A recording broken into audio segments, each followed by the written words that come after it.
Historian and author Julie Nicolai, next on City Corner.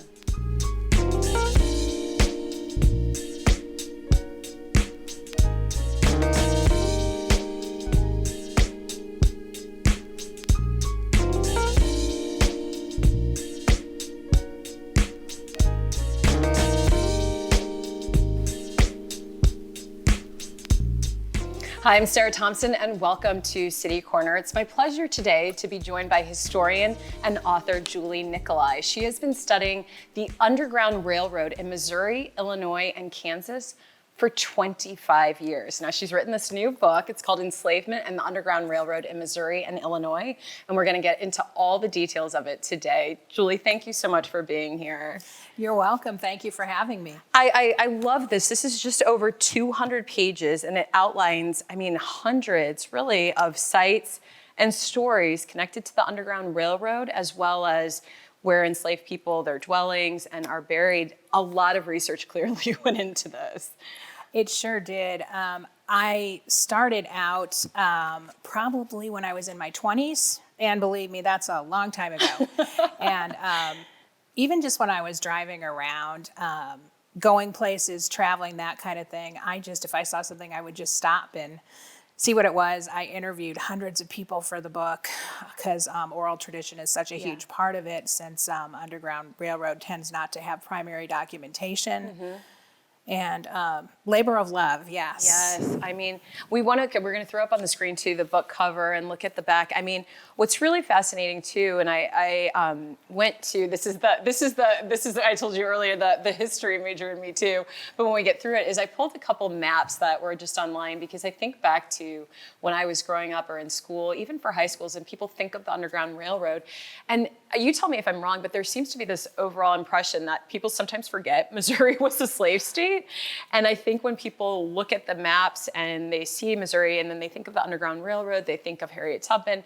Just again, when we talk about just more popular history in that sense, they're not thinking, when I'm walking downtown, this was the site of this location or things like that. And so I wanted to throw up those maps just because Missouri, and in all your research, there are locations here and a little bit more well-known on the Illinois side. Yes, absolutely. St. Louis was a very divided city during the Civil War. There were lots of plantations, especially in the North City area and out in Wildwood, that area, even in what is now Frontenac. Really?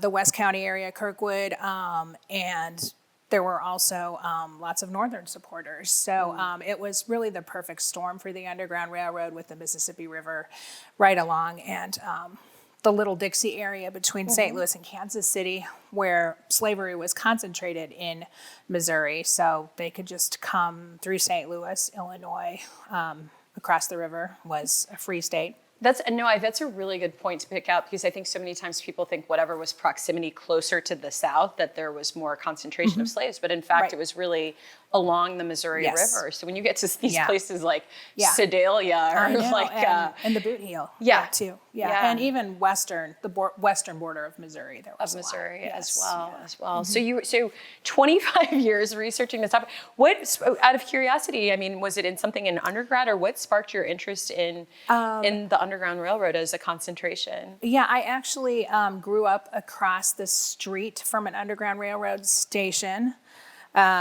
Old De Pere Presbyterian Church. Okay. So they were rehabbing it in the 1970s. So my dad would take me up there because I was a little kid, because he wanted to talk to the conservation architect. So they let me go down in the hiding place, and they found the tunnel and all that. And unfortunately, that was all destroyed for a sub-basement for the HVAC system, so none of that's there anymore.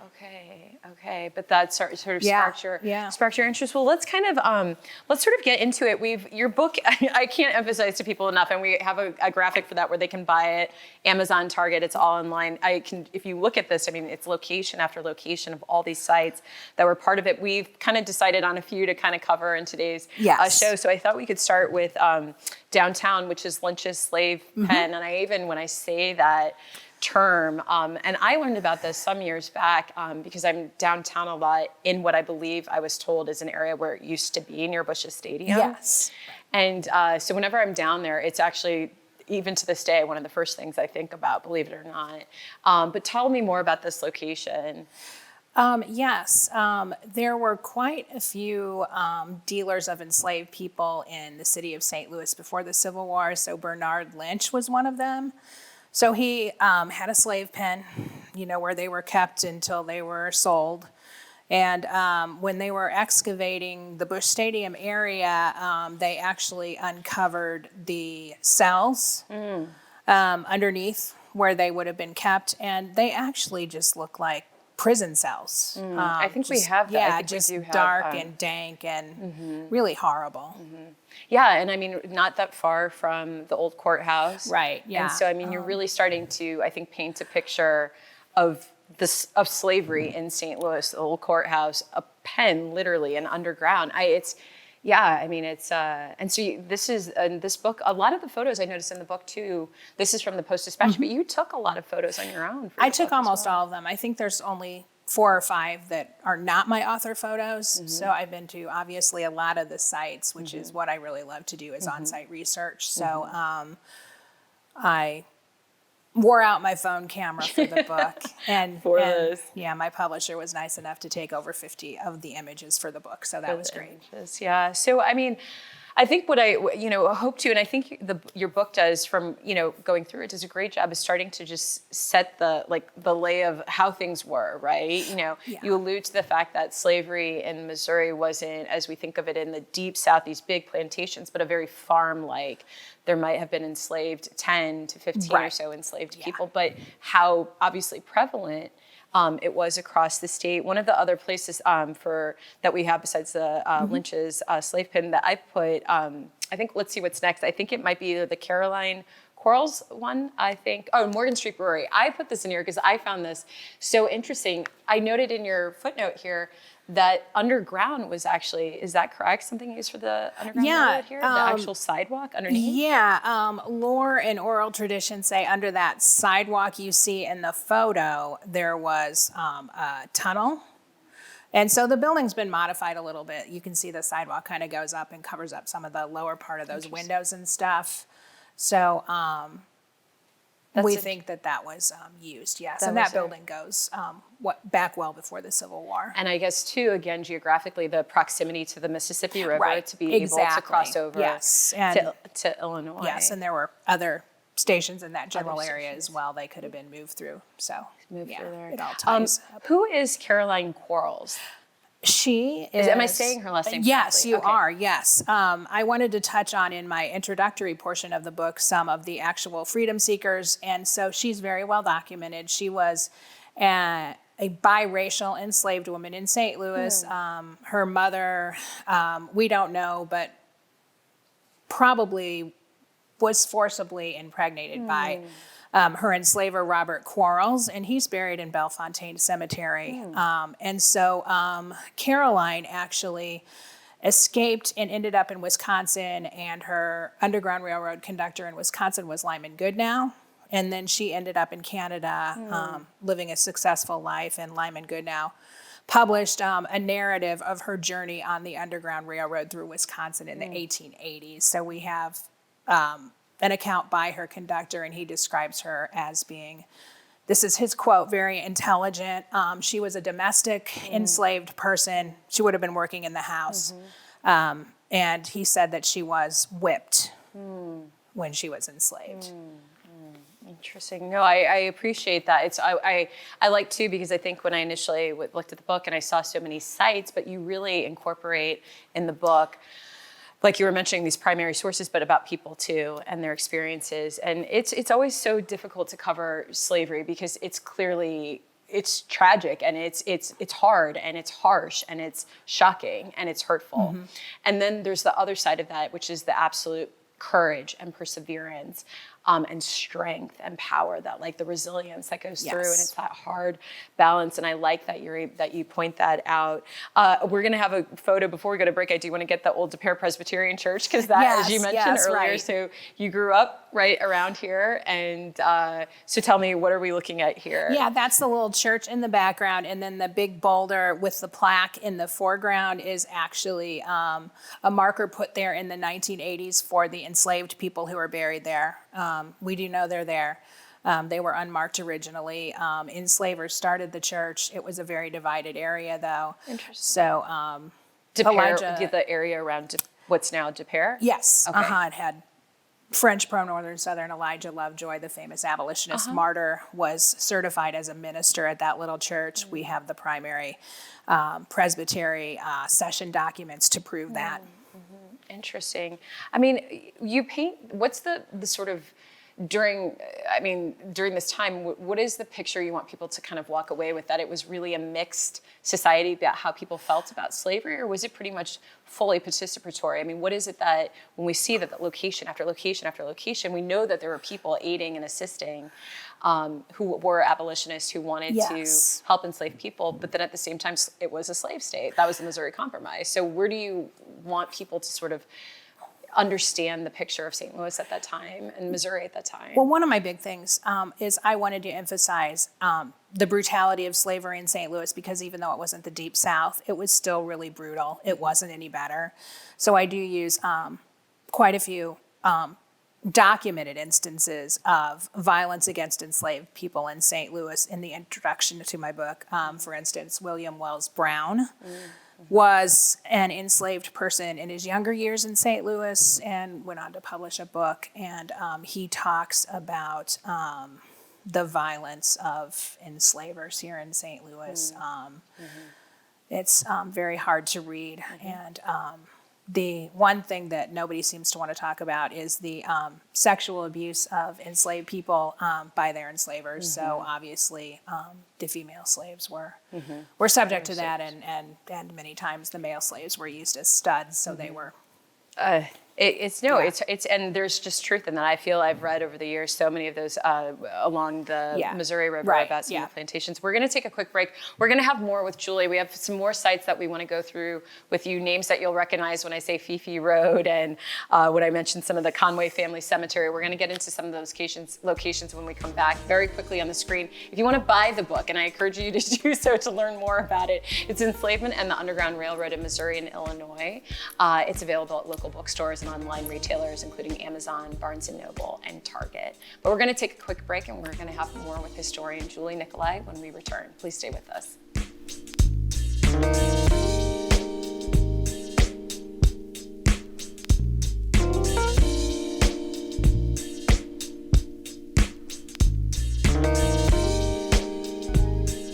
What I love about St. Louis is the 79 unique neighborhoods nestled into 108 city parks, including Forest Park, which is actually larger than Central Park in New York, and of course, the beautiful Tower Grove Park where I'm at now. Oh, the St. Louis Blues. We've got the St. Louis Surge, two-time WBCBL champions. We've got Harris Stowe, WashU, St. Louis University, and of course, the 11-time World Series champion, St. Louis Cardinals. So come experience St. Louis. When I was in foster care, I never knew when I would have to move, so I always had my suitcase ready to go. Then one day, I was adopted. My new parents opened their hearts and home to me. My parents cook my favorite breakfast for me every morning.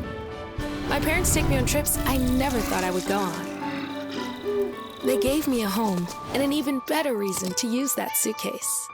My parents aren't perfect, but they're perfect for me.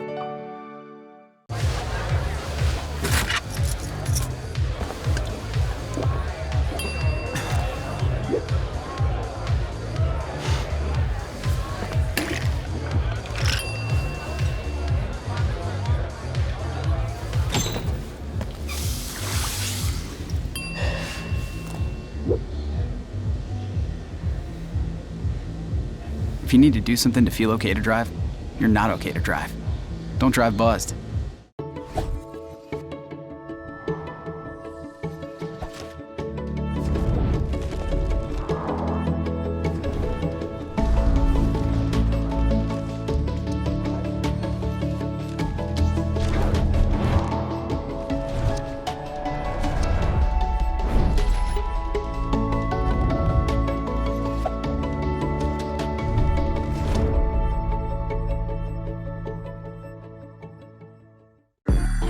I'm an ex-drug dealer, and I'll be your sub today. seconds. 2 milligrams of fentanyl can be lethal. A lethal dose is in here. Who gets it, I won't know. It's cheap, it's potent, and it's profitable. The sad reality is, fentanyl is being mixed into everything now. More kids should know.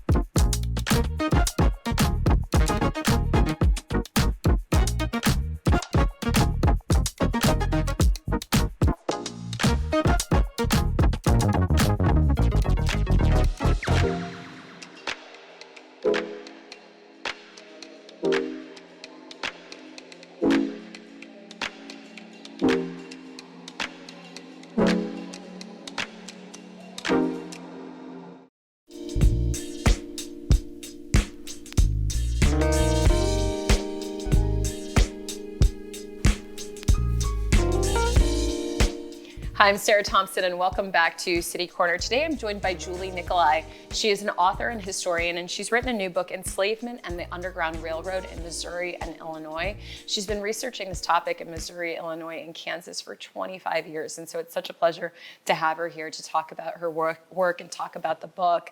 I want to quickly we have so many more sites that you have in your book to go over, but I do want to bring up something that's kind of going on the national stage right now, where there's a lot of censorship about books in libraries, right? Yes. About our history. And this topic that continues to come up, which is this historical forgetfulness and erasure, right? Where you will meet somebody who may not even, I can't believe I'm going to say this, but truly does not even know that the Holocaust happened.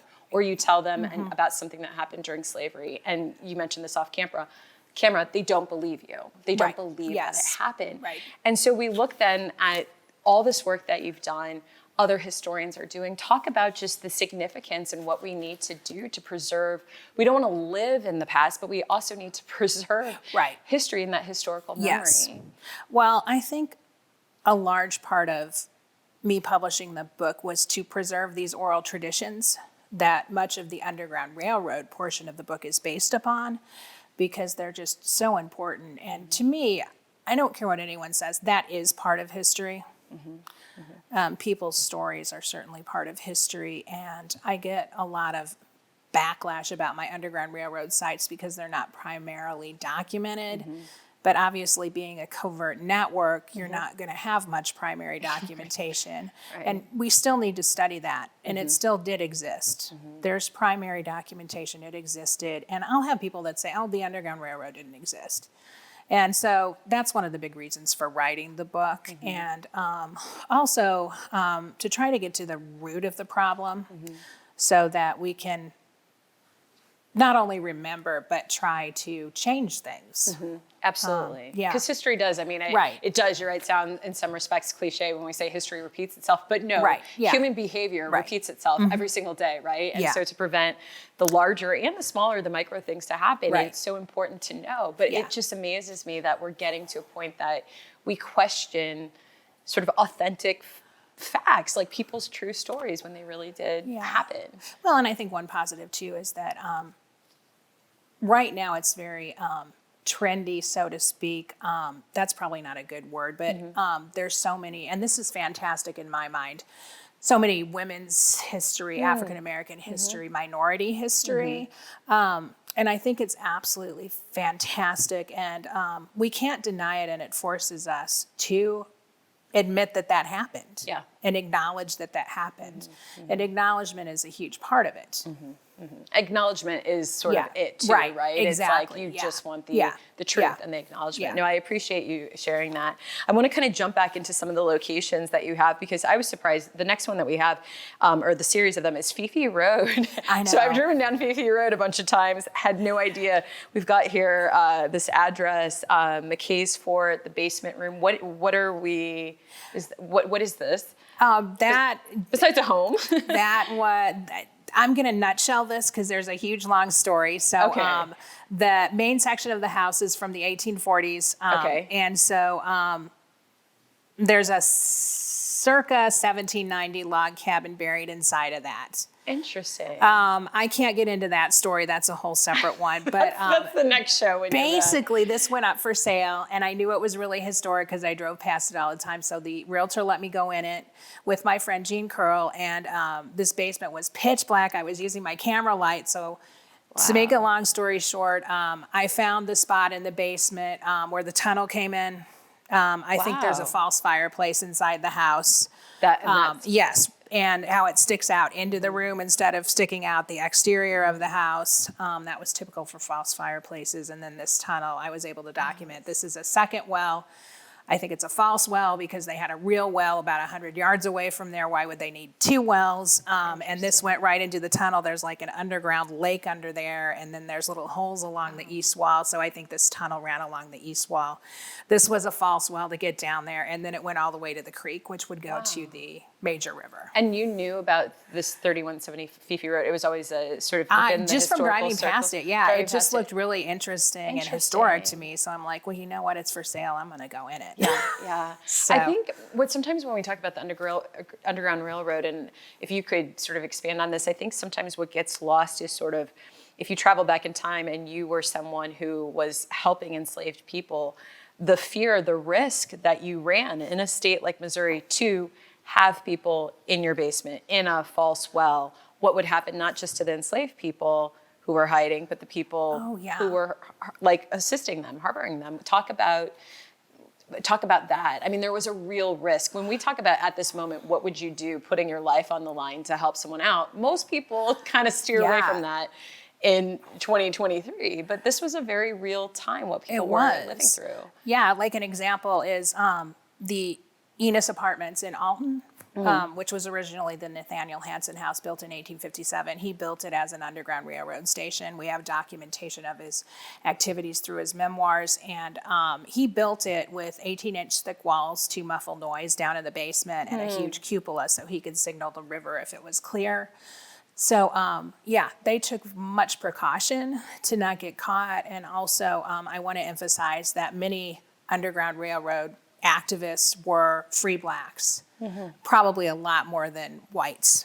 That's a very highly involved in Illinois. There were tons of free black settlements in Illinois that dated back to 1820s, some of them, and they would either move freedom seekers on or just integrate them into their town. I appreciate you sharing that because I think there is in that sort of historical recreation, we have these ideas of what really, I appreciate you sharing that. We've covered over the years the Mary Meacham celebration that happens each year. And so we have the cenotaph, we've got that image, I think, coming up and wanted to include it. You, again, this is like way too long of a historical incident and topic to probably cover in what we have left for the show, but just maybe a brief significance here. I will nutshell it into Mary Meacham and John Barry Meacham were involved in the Underground Railroad and educating blacks at a time when it was illegal here to educate blacks. The Mary Meacham Freedom Crossing down on the North Riverfront is a national Underground Railroad network to Freedom Site. That's a National Park Service program. So she was caught trying to ferry freedom seekers to Illinois. And we have 4 new sites, I think, in St. Louis that are on the Underground Railroad Network to Freedom. I think no one even knows that yet. But Doris Keevan Frankie got those listed, and it's really exciting. That's thank you for sharing that. That's really interesting. And then I didn't realize St. Stanislaus Seminary. This is up in North County, right? Yes. Yeah. That was part of the. That was not Underground Railroad. That was in there because of its involvement with enslavement. Okay. So they were Jesuits, and they had brought enslaved to this area from Maryland. Really? Yes, and the Jesuits were the biggest enslavers in the Mississippi Valley in the French colonial era. So, the Kaskaskia, and they moved down from Starved Rock south. I did not know that. And I will allude to when you for people at home with your book, we have a shot. I don't know if we can get it back up to it, but it's the table of contents. That the first part of your book is the locations, the sites, the stories, the Underground Railroad in Missouri and Illinois. But then there's just some looks at the second part 2 is the burial sites of enslaved people in Missouri, which is really interesting, and the dwellings of enslaved people in Missouri. And I want to know if we could jump ahead. There was one where you, it's called Prairie Park Plantation, and I'm probably going to drive our director nuts by jumping ahead to this, but it's our last set of photos. But I want to get that in there because you allude to in your book that for dwellings that were slave dwellings, that some of them had doors were painted. Talk a bit, painted blue or? Yes, at Prairie Park Plantation, that's a tongue twister. That's in central Missouri. Okay. They have 3 extant slave dwellings. So the one, I think it's the another photo wooden after. slave dwelling, which is the bottom image there, and obviously it's black and white, but it has remnants of blue paint on it, Okay. which they think is from the pre-Civil War era. So many times African-American people, they call it hate blue, so they painted their dwelling spaces that color to ward off spirits. Okay. Right. Interesting. That's so interesting. And this was a year, and the paint still, when you were there Yeah, to take there's the paint, I know it's black remnants and of white, the but paint are remnants still of there, it. yeah. Fascinating. Yeah, which was really cool. Well, I mean, really, we're looking at, this is 207, I guess, last page with your bio on it, 208 pages. And I've gone through so much of this really fascinating. I always say, Thank you. you know, in the context of history, you know, especially like this, if the trees could talk, if the streets could talk, you know, I think we lose a sight of that a lot where when we're driving around or walking around, there's history in that space. And I think what you've pointed out in this book is all around us on the Illinois side, especially, you know, because that was crossing the river into freedom, but in here in Missouri, that there were these locations that were so vital to the Underground Railroad. Yeah. Any last thoughts before we wrap things up? I just want to encourage people to use my book to go out and look at these sites and treat them as sacred places because of their history and how important that is to moving forward on a positive and peaceful note. And we should say too, and I know we talked about this off camera, some of these locations are still located on private. Some of them Yes, in your research that's true, private. and that's why I didn't put the Put exact the address addresses. in there. Yeah, so you don't show up. But it's your Yeah. research is, it's really just the depth of it is just pretty incredible. I so appreciate you being here, and congratulations on the book. And I do hope people read it to really know about our land and, you know, what's all that has happened here. Well, thank you for having me. Thank This you was for being really here. fun. I appreciate it. Thank you. All right, well, we're going to put up on the screen more information of how you can buy Julie's book and take a look at it. It's Enslavement and the Underground Railroad in Missouri and Illinois, available at bookstores and online retailers, including Amazon, Barnes & Noble, and Target. Really, really interesting. And whether you're a history buff or just want to know more about local history, Missouri history, please check it out. Again, Julie, thank you for being here. Thank you. Thank you. And thank you at home for watching. And keep it right here on STL TV, Experience St. Louis.